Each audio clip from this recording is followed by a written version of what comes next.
Hello বন্ধুরা, welcome back to another video. তো গঙ্গাসাগর মিলন তীর্থের ভিডিওয় সবাইকে সুস্বাগতম। আর এখন রয়েছি কপিলমুনি মন্দিরের পাশের যে সরোবর রয়েছে সেখানটায়। আর আশা করছি সবাই খুব ভালো আছো, এই শীতের মরশুম এনজয় করছো, সবাই ঘুরতে বেরোচ্ছ। তো এই ভিডিওটা একটা লং ভিডিও হচ্ছে। তো বন্ধুরা, এটাই হচ্ছে সেই সরোবর। এই সরোবরে কিন্তু একটা গঙ্গা মূর্তি রয়েছে, যারা এসেছো তারা তো জানোই। আর এখানে রয়েছে কপিলমুনির আশ্রম, কপিলমুনি মন্দির।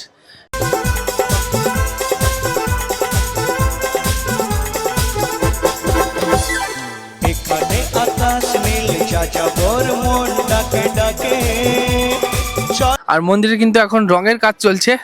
টোটাল আমি যা যা দেখেছি সকাল থেকে সবটুকু কিন্তু দেখাতে পারলাম না, কারণ প্রচুর চাপের মধ্যে ছিলাম। তো যাই হোক, দেখতে পাচ্ছ এটাও কালার করেছে, বেশ সুন্দর লাগছে। আর প্রত্যেক বছর কিন্তু গঙ্গাসাগর মেলার আগেই কিন্তু গঙ্গাসাগর এই চত্বর পুরো সাজো সাজো রব। টোটালটাই কিন্তু নতুন করে রিক্রিয়েশন করার একটা ভাবনা থাকে সবার মধ্যে। আর দেখতে পাচ্ছ লাইটিংয়ের কাজ রাত্রেবেলা, মানে একদম চোখ ধাঁধানো যাকে বলে, দীপাবলি এক প্রকার। তো এই পথ দিয়েই কিন্তু গঙ্গাসাগর মন্দিরে ঢুকতে হয়। এখানে সবাই জুতো খুলে প্রবেশ করে পুজো দিচ্ছেন প্রভুর কাছে। আর সকাল থেকে কিন্তু পুজো অর্চনা চলছে। আর মেলা যে কদিন চলবে সে কদিন হয়তো এখানে হয়তো কেউ জুতো খুলে মানে ঢুকতে পারবে না।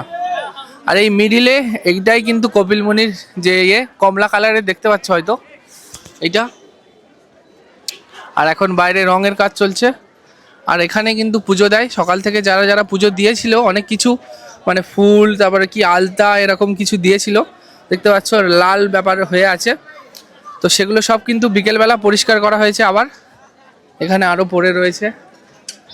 আর এই মন্দিরের ডান দিকে নাগা সন্ন্যাসীরা কিন্তু থাকেন, পরপর লাইন দিয়ে রয়েছে এখানে 1 2 3 4 5 6 7 8 9 10 15 20 জন আরও রয়েছে পিছনে। আর এই সামনে একটা টেন্ট মতো রয়েছে, মানে টেন্ট বলছি, মানে থাকার, রাত্রে থাকেও অনেকে, মানে যারা গঙ্গাসাগর মেলায় আসে। আর মন্দির চত্বরের চারিদিকে কিন্তু বিভিন্ন দোকান, ফুচকা, তারপরে কি বলে নারকেল আইসক্রিম। আর সোজা কিন্তু গেলে কিন্তু সাগর, সেখানেই কিন্তু স্নান করে সকালবেলা তীর্থযাত্রীরা তারপরে আসেন কপিলমুনির আশ্রমে। তো মেলা চত্বরের এই পোর্শন থেকে এই পোর্শন পর্যন্ত কিন্তু সেকেন্ড 2 নম্বর গেট, এরপরে 3য় গেট রয়েছে, 4র্থ গেট রয়েছে। আর এই 2 নম্বর গেটটাই কিন্তু লাইটিংয়ে সব থেকে বেশি সাজায় এবং সাজিয়েছে এবছরও। আর এই হচ্ছে মন্দিরের ফ্রন্ট ভিউ, কেমন লাগছে জানিও। আর সকালবেলায় কিন্তু এই ধ্বজাটা উত্তোলন করা হয়েছে, গঙ্গাসাগর মন্দিরের যে পতাকা বলতে পারো সেটা। আর আজকে প্রায় কয়েক হাজার পুণ্যার্থী তো এসেছেন। আচ্ছা, মন্দিরের কি তোমরা ড্রোন ভিউ দেখতে চাও? তো চলো মন্দিরের একটু আকাশ থেকে ঘুরিয়ে আনি তোমাদেরকে। আকাশ থেকে গঙ্গাসাগর কপিলমুনি এবং গঙ্গাসাগর যে সাগর রয়েছে সেখানে মানুষজনরা কি কি করছে, চলো একটু দেখে আসি। তুমি সাগর জলের মাঝে ভাসিয়ে দিলে, হাসবো চিরকাল ব্যথারি জলে। কষ্টের ঢেউ দোলা দিয়ে কি বলে, কষ্টের ঢেউ দোলা দিয়ে কি বলে, অসহায় জীবন কিভাবে চলে। তুমি সাগর জলের মাঝে ভাসিয়ে দিলে, ভাসবো চিরকাল ব্যথারি জলে। বন্ধুরা, আমরা কিন্তু কালকের এসেছিলাম। কালকের এসে আমরা কোথায় ছিলাম? আমরা কিন্তু ছিলাম এখানে যে প্রেসের জন্য আলাদা করে এখানে রুম বানানো হয়েছে সাময়িক, সেই রুমেই কিন্তু আমরা সবাই ছিলাম, কালকে রাতটা কাটিয়েছি সেই রুমেই। আর মানে একটা আলাদা অনুভব সেখানে কাটানোর পর। তো সকালবেলা উঠেছি প্রায় 7টার সময়, তারপরে ব্রেকফাস্ট, চা ছিল, ছিল। আর স্নান কিন্তু করব ভেবেছিলাম, কিন্তু স্নান করা হয়নি। তোমরা কিন্তু অবশ্যই স্নান করো। আর প্রচণ্ড ঠান্ডা, আর আমার ঠান্ডাও লেগে রয়েছে। তো তার জন্য কিন্তু আমরা 4 জন এসেছিলাম, 4 জনের মধ্যে এখন 3 জন হারিয়ে গেছে মিন্স কোথাও রয়েছে, আসবে। আর বন্ধু কিন্তু নিয়ে নিয়েছে একটা ডালা। কত নিল? 50 টাকা। সব ডালাই 50 টাকা নাকি? না, বিভিন্ন বাজেটের ডালা রয়েছে, বিভিন্ন প্রসাদ দিয়ে আরো দামও রয়েছে। আমি 50টাই করলাম, যেহেতু অনেকটা খরচ হয়েছে তো এখানে আসতে, মানে যেহেতু গঙ্গাসাগর মেলা তার জন্য এক্সট্রা খরচ দিয়ে আসতে হয়েছে, তাই একটু ডালাটা শর্ট হয়ে গেল অনেকটাই। ছোট হয়ে কি গেল। প্রার্থনা করবে? প্রার্থনা অবশ্যই করব বাড়ির সবাই ভালো থাকবে এবং তার সাথে আমার তাড়াতাড়ি যে ব্যাপারটা সেটাও হয়ে যাক, সেটাও আমি এটাই চাইবো এখানে বাবার কাছে। খুব ভালো লাগছে এখানে এসে। আর সবাই অবশ্যই বলে এটা সপ্তীর্থ বারবার, গঙ্গাসাগর একবার। না, এখন আর বলবে না। এখন আর বলবে না, না, এখন বলবে, আর কি 3 বছর বলবে। এখন কি বলবে? এখন বলবে হচ্ছে সপ্তীর্থ বারবার, গঙ্গাসাগরও বারবার, কেননা কিছুদিন পর থেকে ব্রিজ তৈরির কাজ চলবে, কিছুদিন পর থেকে। খুব ভালো 3 বছর পর থেকে আর বলবে না, 3 বছর পর্যন্ত হয়তো বলবে। বলবে, তারপরে আর বলবে না। ঠিক আছে, যাও পুজো দিয়ে এসো। গঙ্গাসাগর যে মন্দির চত্বর রয়েছে সেখানেই কিন্তু টোটো স্ট্যান্ড, একদম টোটোগুলো লাইন ধরে দাঁড়িয়ে রয়েছে এপারে এপারে।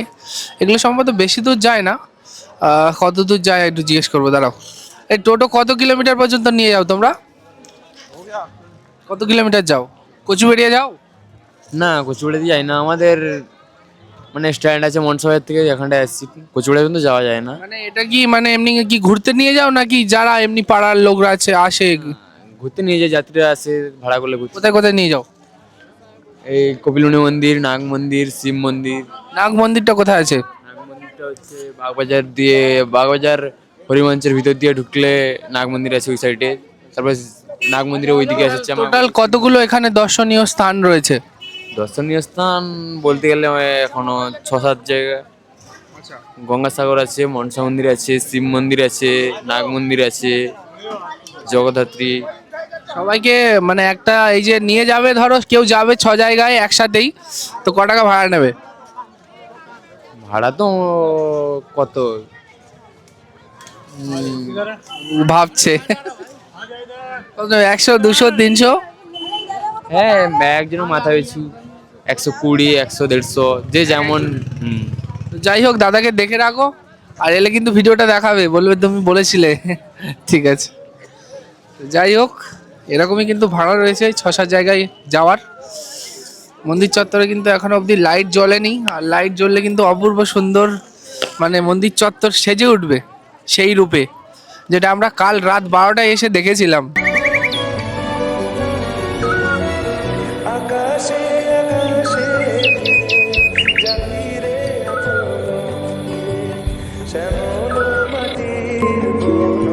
দেখতে পাচ্ছেন আলোয় মোড়া গঙ্গাসাগর।